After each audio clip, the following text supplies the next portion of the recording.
Вы даже не представляете, какие мрачные секреты таил в себе Дикий Запад. И сегодня я раскрою шокирующие подробности этого жестокого мира, где законы могли превратиться в орудие настоящих пыток. Хотели бы вы узнать, каким образом самые жестокие наказания становились повседневной реальностью для преступников и невинных на заре Америки? Это истории, от которых мурашки бегут по коже. После образования Соединенных Штатов Америки население страны стало стремительно увеличиваться к концу XVIII века. Все больше кораблей с переселенцами прибывало из Европы, каждый из них стремился обрести свою часть американской мечты. К началу XIX века земель на востоке Северной Америки уже не хватало, поэтому люди начали переселяться все дальше на запад, где их ждали суровые природные условия и враждебные индейские племена. Тысячи людей загружались в тяжелые крытые фургоны, запряженные быками или лошадями, и медленно продвигались к берегам Тихого океана. Маршруты караванов, по которым двигались переселенцы, проходили через засушливые пустыни и бескрайние североамериканские степи, прерии. Фургонам приходилось пробиваться сквозь горные перевалы и преодолевать весеннее бездорожье. Первые поселенцы проявляли невероятную стойкость, справляясь с голодом, жаждой, холодом, буранами, нападениями диких животных и агрессивных индейцев,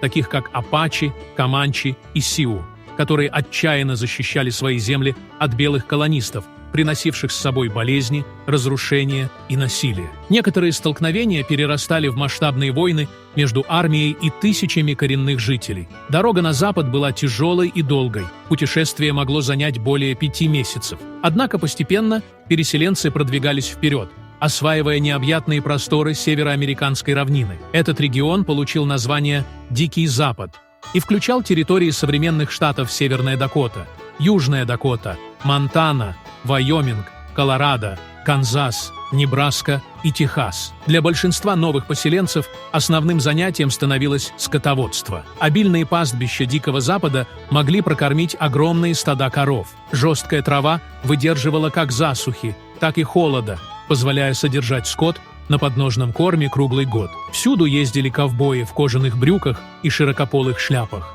Ловя диких коров и бизонов, стада быстро росли, и довольные фермеры ежегодно перегоняли скот на восток, где он стоил значительно дороже, получая хорошие прибыли. Жизнь текла своим чередом. Однако развитие экономики и бизнеса опережало систему правосудия, что привело к появлению множества бандитов, убийц, воров, а также искателей приключений и авантюристов на Диком Западе. Долгое время единственным законом здесь оставалось право сильного, которое местные жители называли «правило ружья».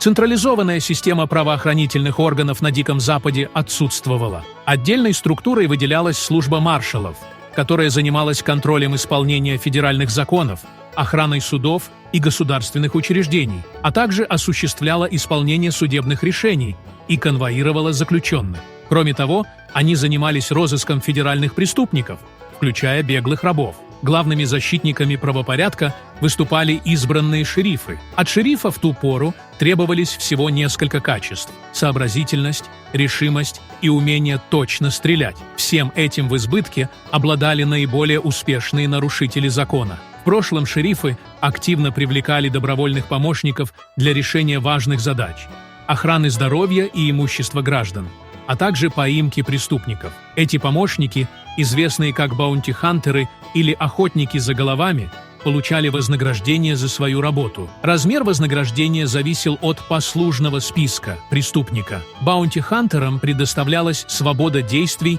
в отношении пойманных преступников. Они могли доставить их живыми или мертвыми. Это было указано в объявлениях о розыске с фразой «dead or alive», что оставляло баунти-хантерам возможность выбора метода доставки преступников. Из таких охотников за головами выросло знаменитое детективное агентство Пинкертона. Оно поставило преследование преступников на поток и использовало в своей работе современные технологии того времени. На Диком Западе нередко происходили самосуды, известные как «суды Линча». Если вина человека была очевидна или он был пойман на месте преступления, разъяренные горожане могли без суда и следствия повесить его на ближайшем дереве. Это было быстрым и жестоким решением проблемы, но часто страдали невинные люди. Некоторые судьи использовали суд Линча, чтобы избавиться от конкурентов по бизнесу или личных врагов. Они манипулировали толпой и направляли ее гнев против своих целей.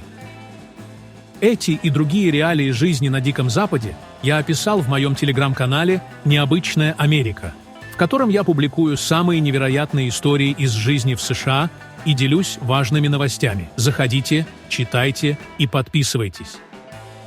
Одним из самых постыдных явлений в истории человечества стало рабство. Оно затронуло и Америку, где рабы подвергались наказаниям за малейшие проступки и нарушения, от лени и кражи до побега и общения на родном языке. Некоторые рабовладельцы наказывали своих невольников даже за занятия спортом. На Диком Западе практиковалось жестокое обращение с рабами. Их пороли плетью, причем наказанию подвергались даже беременные женщины и дети. Рабы выполняли самую тяжелую работу в крайне сложных условиях, трудились на полях, тростниковых и хлопковых плантациях. Другие рабы занимались обслуживанием хозяйского дома, но это не означало более легкую жизнь. Они тоже страдали от жестокости своих владельцев. А некоторым рабовладельцам просто нравилось издеваться над своими рабами. Публичные наказания рабов были обычным делом. Остальные невольники были вынуждены наблюдать за страданиями товарища. Считалось, что такие методы способствуют укреплению дисциплины. Иногда на подобные расправы приходили посмотреть даже жители соседних домов и селений. Для них это было своеобразным развлечением. Джордж Вашингтон предпочитал порку в качестве наказания для рабов, но также считал необходимым применять метод понижения. Рабы, которые работали в доме или выполняли более легкую работу, могли быть наказаны отправкой в поле, где условия труда были гораздо более тяжелыми. Иногда непослушных рабов продавали работорговцам, а те могли перепродать их в еще более ужасные условия. Рабовладельцы клеймили своих невольников раскаленным железом, чтобы обозначить их как собственность. Обычно это делали крупные рабовладельческие компании или отдельные богатые хозяева. Клеймение помогало предотвратить кражу или перепродажу рабов. В суде такие клейма служили доказательствами. В Луизиане Кодекс Нуар предусматривал клеймение рабов в качестве наказания за побег. Крупнейший в Америке рынок работорговли в середине XIX века появился в Новом Орлеане. Через него прошло множество африканцев. На невольничьих кораблях пленников приковывали цепями к корпусу корабля. Тех, кто пытался бежать, пристегивали к другим рабам единой цепью. Рабыни часто подвергались сексуальному насилию со стороны владельцев. Женщины не могли никому пожаловаться из-за отсутствия защищающих их законов. Жены рабовладельцев обращались с изнасилованными рабынями еще более жестоко. Иногда рабов и рабынь специально заставляли вступать в половую связь, чтобы получить от них потомство. Особенно часто такие случаи стали происходить после принятия в 1808 году закона о запрете ввоза рабов. Постепенно в рабовладельческих государствах начали принимать законы по защите прав рабов. Однако на практике большинство принятых норм не работало. Часто были даже прописаны наиболее часто применяемые наказания в тех или иных штатах. Исследователи утверждают, что термин «линчевание» или «суд Линча» появился в обиходе еще в XVIII веке. Историки до сих пор ведут споры о том, кому именно принадлежит честь быть родоначальником этого термина. Одни считают, что это полковник Чарльз Линч, командующий и регулярными войсками американских колонистов. Другие указывают на виргинского плантатора-капитана Уильяма Линча. Чарльз Линч стал известен благодаря своей деятельности во время Гражданской войны за независимость 1861-1865 годов. Он создал собственный суд в округе Бедфорд и устанавливал там порядок и законность с помощью веревки. Его жертвами чаще всего становились сторонники британского короля. Важно отметить, что Чарльз Линч не применял виселицу ко всем подряд, кто попадал к нему на суд.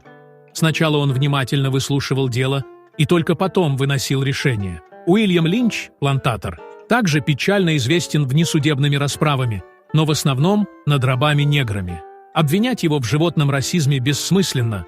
Он был человеком своего времени, и для него, как и для большинства американцев той эпохи, негры и белые были принципиально разными существами. Плантатор Линч верил, что защищает закон и содержит свои одушевленные вещи.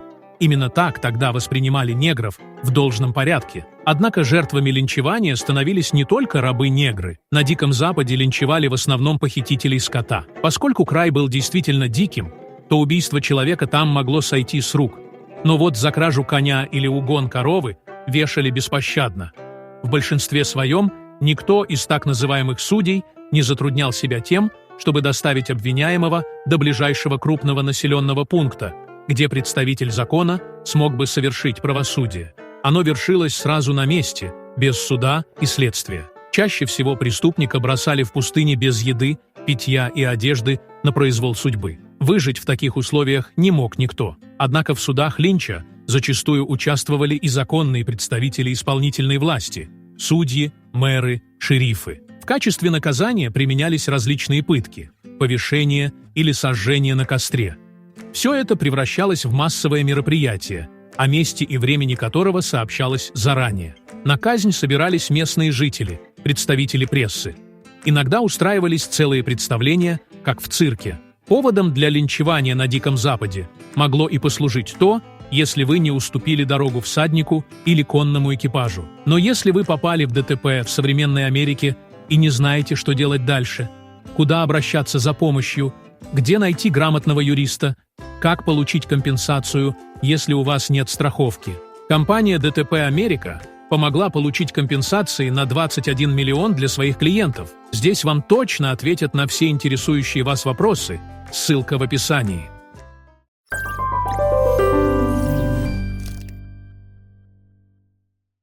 Удивительно, но факт. Со времен войны за независимость и примерно до последней трети XIX века линчевание не было широко распространено. Ситуация изменилась после Гражданской войны 1861-1865 годов. Горечь поражения, ненависть к победителям-северянам, разрушение привычного уклада жизни, в котором раб-негр знал свое место – все это смешалось в гремучую смесь, породившую Ку-Клукс-Клан. Организация, созданная от скуки бывшими офицерами-южанами, поначалу не имела политических целей, но постепенно она перешла к защите белых людей от распоясавшихся бывших рабов-негров. С одной стороны, в этом был смысл. Вчерашние рабы, став свободными, не знали, чем себя занять, и потому пускались во все тяжкие, от пьянства до разбоя. Федеральное правительство не считало нужным решать проблему. За него это начали делать люди в белых балахонах. В какой-то момент члены клана заигрались, и перешло в откровенный террор. Дошло до того, что даже сам предводитель генерал Натан Форест ушел из клана. Теперешние афроамериканцы, которые по каким-либо причинам не устраивали Ку-Клукс-клановцев, могли схватить в любое время дня и ночи в любом месте и тут же на ближайшем дереве вздернуть или пристрелить. Однако, если дело касалось белых преступников, то над ними устраивался тайный суд в глубине леса ночью. Судили и мужчин, и женщин без разбора. Чаще всего мужчины обвинялись в неверных политических взглядах. Женщины же вменяли в вину позорную связь с негром. Обвиняемые могли раскаяться в содеянном, а могли и не признавать себя виновными. Во втором случае расправа была жестокой. Женщин обревали в знак позора, секли кнутом или клеймили, могли и повесить. После открытия Северной Америки и последующего освоения новых территорий, сопровождавшегося угнетением и уничтожением коренного населения, европейцы были шокированы методами ведения боевых действий индейскими племенами. Индейцы использовали самые жестокие методы расправы над врагами, стремясь устрашить чужаков. Боевой клич индейцев представляется чем-то столь ужасающим, что его невозможно выдержать. Говорится, что этот звук способен заставить даже самого храброго ветерана бросить свое оружие и покинуть строй. Этот крик оглушает слух, замораживает душу. Он лишает солдата способности слышать приказы, чувствовать стыд или испытывать любые эмоции, кроме всепоглощающего страха перед смертью, писали участники тех событий. Но страшил не столько сам боевой клич, леденящий кровь, сколько то, что он предвещал. Европейцы, воевавшие в Северной Америке, действительно боялись оказаться в руках разукрашенных дикарей, полагая, что пленение у этих чудовищ означало участь хуже самой смерти. Все это приводило к жутким пыткам, человеческим жертвоприношениям, каннибализму и снятию скальпов, практикам, имевшим глубокое ритуальное значение в культуре индейцев. Эти факты будоражили воображение европейцев и усиливали страх перед ними. Многие индейские племена вели мирный образ жизни, пока не столкнулись с вторжением европейских колонистов. Агрессия со стороны новых хозяев Дикого Запада, включая нападения, убийства мирных жителей, в том числе женщин и детей, вынудили коренное население реагировать. Ответные меры индейцев были попыткой защитить свои земли и традиции, что часто воспринималось как проявление агрессии. В массовой культуре Дикий Запад часто изображают как нечто романтичное и героическое. Однако современный образ этой эпохи складывается из стереотипов, взятых из вестернов и историй, созданных теми, кто никогда не жил в те времена и вряд ли захотел бы там оказаться. Реальная жизнь на Диком Западе была гораздо сложнее и жестче. Поселенцы каждый день сталкивались с суровыми условиями жизни и жестокостью, руководствуясь собственными представлениями о справедливости и выживании. А на сегодня это все. Спасибо за просмотр.